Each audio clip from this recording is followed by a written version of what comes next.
Hey everybody, Prepper Nurse 1 here.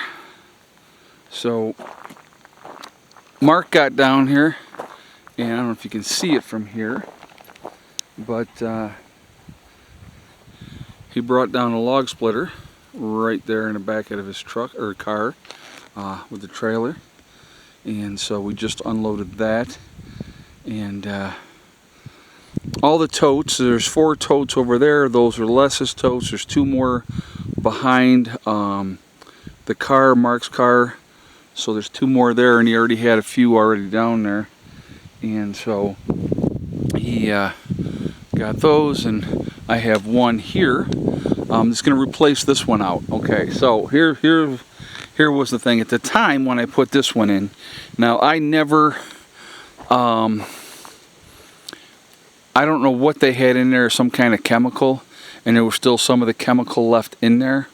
And so I've flushed that out a few times, but I've never trusted it to filter it to drink or to, anything like that. I just had it so I had some water on site before we got the other totes in. So I wanted a new tote to replace that one. So that one's going to get emptied and pulled off. This one's going to get spray painted and put there. So that's what's going to happen with that.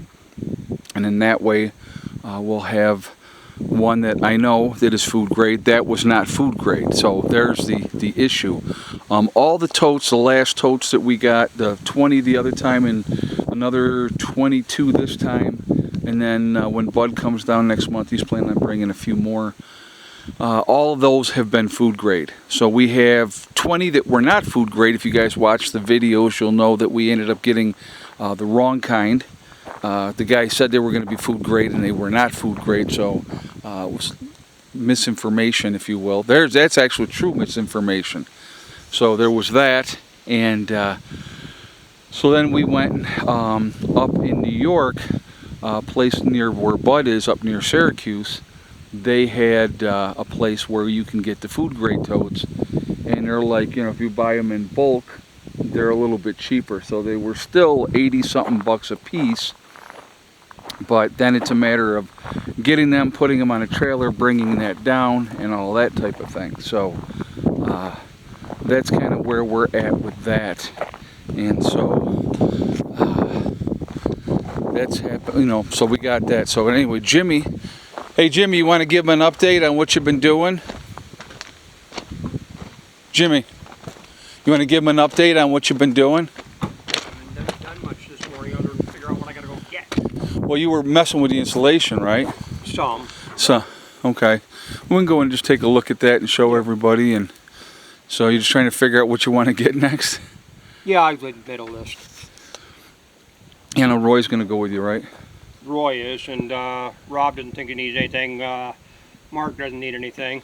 Yeah. And I need to go Sam's because I may as well get the flooring material while it's on sale. Right, right.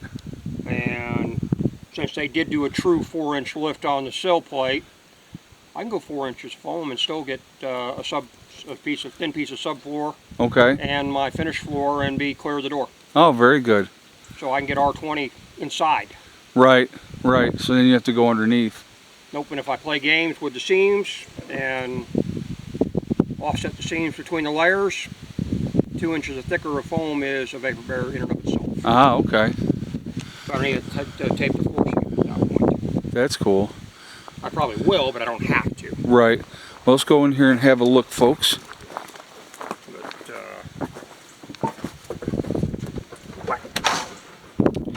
All right. So he's been putting up. Hella. You're whacking stuff with your tail. Yeah. Putting up the vapor barrier all around, and we'll walk up under here and started putting it up on top as well. If you come over this way, you can see how it is better. All right. Oh, okay. So he's loading it up with insulation on top. R45. R45, okay. And so now he's getting them all in there and getting that squared away, and down here he's already got it in all the way across here, and so those are you know, holding that up. Now, are you going to nail those in or screw those in? That's why I needed 2-inch zip screws, and I forgot to get a pack yesterday. Gotcha. Okay. So he's got to get the screws to screw everything in. That's why he's got it all jerry-rigged for the moment. But, so yeah. So now are you planning, when do you plan on doing a wood stove? I'm not 100% certain I'm going to. Okay. I may go with a blue flame propane because my wife has no experience with wood stoves, and I'm not going to even attempt to teach her. So how much propane are you going to get on site then? I'm going to have a couple 100-pound bottles. For me, this is primarily intended as camping. Right, sure. Season. And I'm also probably going to over battery, over panel like Bud is doing, right, and do a split pump. Okay. All right. So it's other than, and if I insulate heavily, it's also if I box off part of it, the right, bedroom and insulate the sub wall between the two as right, well. Right. And I may fur out these walls and do some more insulation in the bedroom bay as well, so the bedroom bay is the little igloo. Like an igloo, yep, yep. No, it makes sense.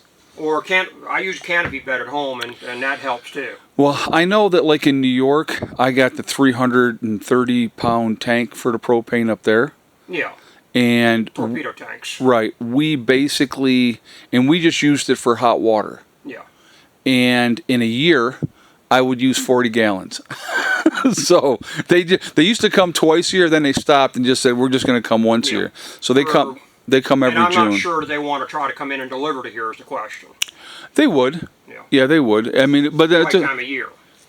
Well, yeah, but it's like if you get a good-sized tank, yeah, you know, they'll come in and they'll fill that puppy up. Yeah. But then again, like I said, that gives us more on hand. Yeah. You know, so. But like I say, with her experience with wood stoves is non-existent, and I'm not sure I want to go there. Right. Well, long term, wouldn't be a bad idea to have one. Thinking long term picture. And I may go, and I'm not sure yet. Right. And I'm not sure where. I got to see what I just what I just do. to have it as a backup. Yeah. You know, that's all I'm thinking. Because for this side building, one of the little baby cast iron Joe tools was big enough. Oh yeah, well that's like what Roy just got. The only way that I would do anything that's in the way of a wood stove with Amy, I'd have to do a pellet stove, and then I'm back to having to have power. Right. Yeah. I don't know. I like more simple. I know it'll work. But that requires somebody that understands setting the drafts, feeding it. Right. How to feed it, how to adjust the drafts to feed it. She would learn. No. No? No. She don't want to? No. Okay. Well, she has no experience, and it takes time, and right. I grew up with them. Right, me too. So, all right, guys. Well, I'm going to end this video. Live stream tonight, 8 p.m. I will see you all there, hopefully, and I hope everybody has a great day. Prepper Nurse 1, out for now.